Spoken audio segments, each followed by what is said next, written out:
So welcome student in the course of geotechnical engineering. आज से जो हम यूनिट स्टार्ट करने वाले हैं that is consolidation. Consolidation very important portion है आपका जियोटेक्निकल का.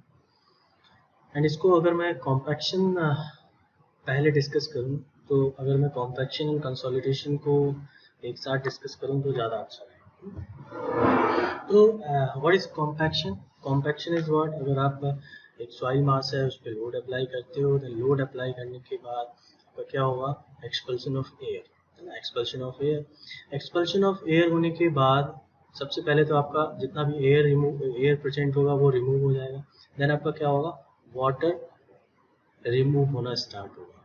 सो द रिडक्शन, और वाटर जब रिमूव होगा so due to the expulsion of water from the voids, जैसा कि हमें पता है कि एक सॉइल मास है उसके अंदर आपके वॉइड्स हैं और वॉइड्स में आपका एयर भी हो सकता है, वाटर भी हो सकता है. दैट इज वो 3 फेज सिस्टम. तो आपने लोड अप्लाई किया तो सबसे पहले क्या निकलेगा? एयर निकलेगा. देन एयर जब रिमूव हो जाएगा देन क्या होगा? वाटर निकलना स्टार्ट होगा. तो जब water and then in this process आपका एक्चुअल में द वॉल्यूम रिड्यूस हो जाएगा, है ना. वॉल्यूम रिड्यूस हो जाएगा. तो इनिशियल स्टेज में आपने क्या किया? लोड अप्लाई किया, ठीक है. तो आपका क्या हुआ? एयर रिमूव हुआ. देन आपने लोड अप्लाई किया तो 3 फेज से आपका 2 फेज में आ गया. 2 फेज में आ गया मतलब जितना भी एयर था वो रिमूव हो चुका है. यानी कि अब जो आपके पास सॉइल सैंपल है वो सैचुरेटेड है, जितने भी वॉइड्स है वो आपके वाटर के साथ मिले. देन आपने लोड अप्लाई किया, देन आपका वाटर एक्सपल्शन स्टार्ट हो जाएगा. वाटर एक्सपल्शन स्टार्ट, देन जब complete water expulsion process complete हो जाएगा तो आपका जो सैंपल होगा दैट इज व्हाट? कंसोलिडेटेड हो जाएगा. कंप्लीट एंड ऑफ कंसोलिडेशन, ठीक है. तो जब आप कंस्ट्रक्शन कर रहे हो तो आपको ये प्रोसेस, अगर हम बात करें कॉम्पैक्शन की, तो compaction is your immediate process, है ना. और consolidation is your time taking process. And अगर आप कंसोलिडेशन एंड कॉम्पैक्शन में डिफरेंस की बात करते हो तो कंसोलिडेशन आपकी नेचुरल प्रोसेस की कैटेगरी में आ जाती है, ठीक है. आपने कंस्ट्रक्शन कर दिया देन आपका कंसोलिडेशन प्रोसेस होता रहेगा, है ना.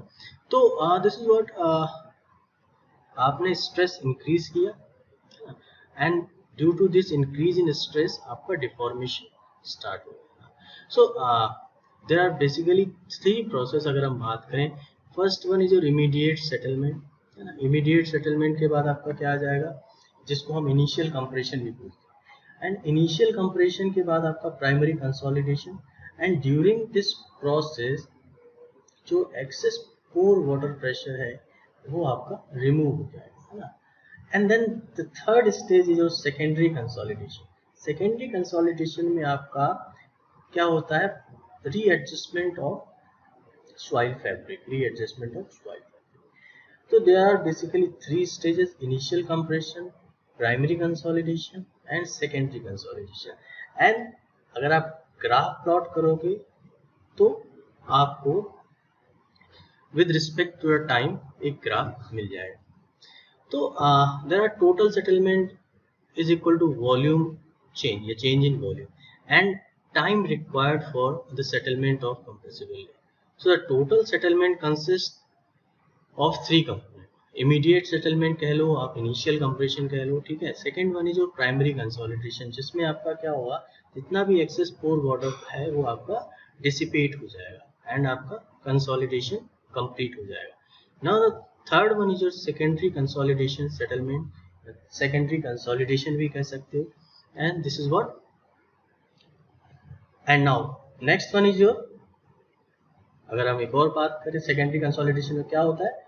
Plastic readjustment of soil. तो अगर आप इलास्टिक सेटलमेंट की बात करते हो या इमीडिएट सेटलमेंट की बात करते हो तो settlement occurs immediately after the load apply. जैसे ही आपने लोड अप्लाई किया, है ना, आपका सेटलमेंट, इनिशियल कंप्रेशन हो जाएगा. सो यहाँ पे कोई फ्लो ऑफ वाटर नहीं होता, ठीक है. फ्लो ऑफ वाटर नहीं. In case of pervious soil the flow of water is quick at constant volume, and this is determined by elastic theory. Now primary consolidation settlement की बात करते हैं तो आपका देखिए यहाँ पे सैचुरेटेड क्ले लेयर है, दिस इज ग्राउंड सरफेस. यहाँ पे आपने लोड अप्लाई किया तो यहाँ पे सेटलमेंट और टाइम के बीच में आपको एक ग्राफ मिला, ठीक है. सो ये प्रोसेस कब होती है? This process happens due to expulsion of pore water from the voids of a saturated soil. In the case of saturated fine-grained soil, the deformation is due to squeezing of water from the pores, leading to readjustment of soil particles. And actually, this process is depends on what? Permeability of the soil. Permeability of soil से क्या होगा? आपका passage define करोगे आप, flow define करोगे water का.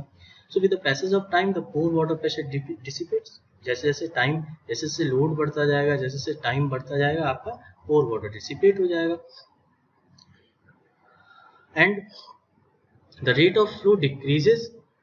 Finally, the flow of water ceases. And during this process, there is a gradual dissipation of pore water pressure and a simultaneous increase of effective stress. तो अगर आप suppose एक soil sample consider करते हो, है ना, और इनिशियल स्टेज में आपने सपोज पोर वाटर को अलाउ नहीं किया है, वाटर को डिसिपेट होने को नहीं आपने परमिट किया है, तो क्या होगा? जितना भी लोड होगा वो कौन लेगा?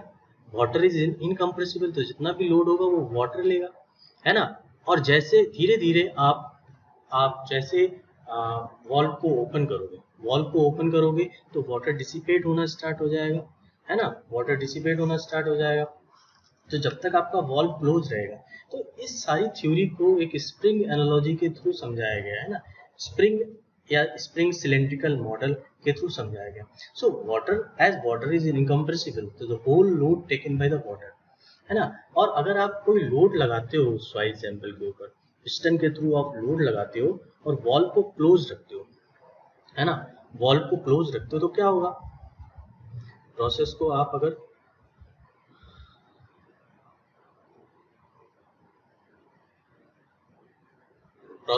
समझेंगे तो वॉल्व को आपने क्लोज रखा है, so entire load taken by the water, so no deformation in spring. Spring में कोई डिफॉर्मेशन नहीं होगी. यहाँ पे स्प्रिंग को as a soil particle consider किया जाता है. तो जब सारा लोड आपका कौन ले रहा है? वाटर ले रहा है, ठीक है, सारा लोड आपका वाटर ले रहा है, तो आपका कोई भी डिफॉर्मेशन स्प्रिंग में देखने को नहीं मिलेगा. तो यहाँ पे एक्सेस पोर वाटर आएगा, del u is equal to p upon a, है ना. तो spring is considered as solid, है ना. तो यहाँ पे अगर लोड कैरीड बाय वाटर अगर पी डब्ल्यू से डिफाइन करूँ और लोड कैरीड बाय सॉलिड्स में पीएस से डिफाइन करूँ, तो in the case first condition में जब आपका वॉल्व क्लोज था, तो सारा लोड, टोटल लोड कितना हो जाएगा? एक तो आपका सॉलिड लोड लेगा और वाटर लोड लेगा.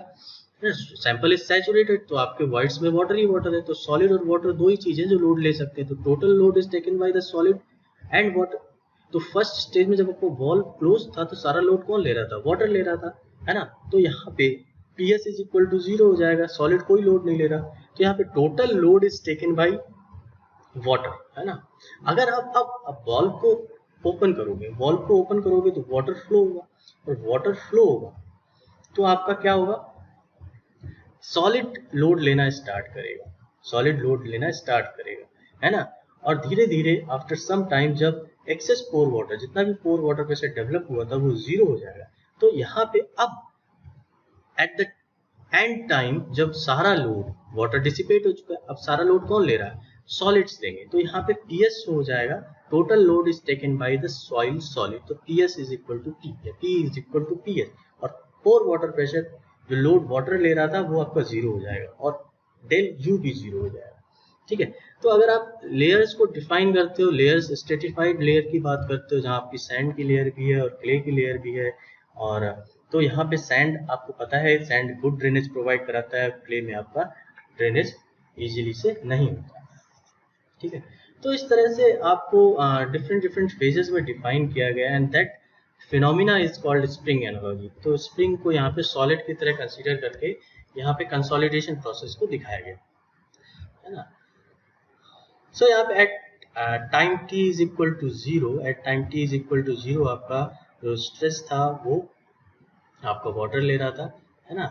और जैसे जैसे आपका वाटर डिसिपेट होना स्टार्ट हुआ, with the passage of time water start flowing out from the voids. As a result the excess pore water pressure, है ना, decreases and simultaneously increase in the pore water.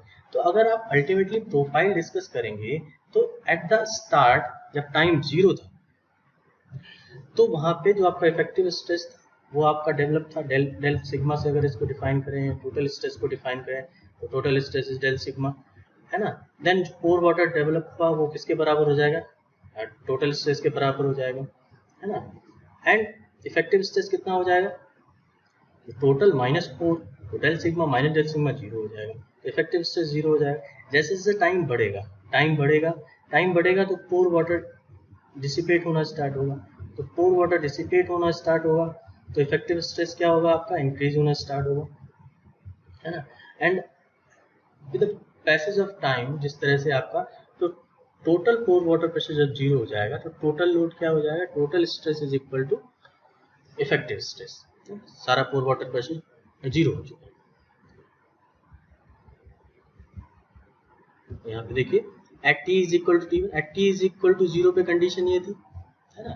At T is equal to T one पे कोई certain time, कोई after कुछ some time हमने जब consider किया तो टोटल स्ट्रेस किसके बराबर हो गया, del sigma del effective stress plus pore water pressure, जितना भी पोर वाटर प्रेशर डेवलप हुआ, and at T is equal to infinite, है ना। आफ्टर लॉन्ग टाइम आपका जो पोर वाटर प्रेशर था वो जीरो हो चुका है, तो टोटल स्ट्रेस किसके बराबर हो जाएगा, इफेक्टिव स्ट्रेस के बराबर हो जाएगा। तो यहाँ पे प्राइमरी कंसोलिडेशन आपका कंप्लीट हो गया, है ना। अगर हम बात करें कि प्राइमरी कंसोलिडेशन जब आपका कंप्लीट होगा तो आपका सैंपल क्या हो चुका, कंसोलिडेट हो चुका होगा, यानी कि सारा जो पोर वाटर प्रेशर था वो आपका जीरो हो चुका होगा, ठीक है। So that's it for today's lecture. तो आज हमने देखा कि what is actually consolidation. Consolidation में इनिशियल कंप्रेशन जिसको हम कॉम्पैक्शन की कैटेगरी में डालते हैं, एंड कॉम्पैक्शन के बाद आपका साइमल्टेनियस कंसोलिडेशन प्रोसेस स्टार्ट होता है, ठीक है। नेक्स्ट लेक्चर में हम सेकेंडरी कंसोलिडेशन को डिस्कस करेंगे and then some certain facts भी डिस्कस करेंगे।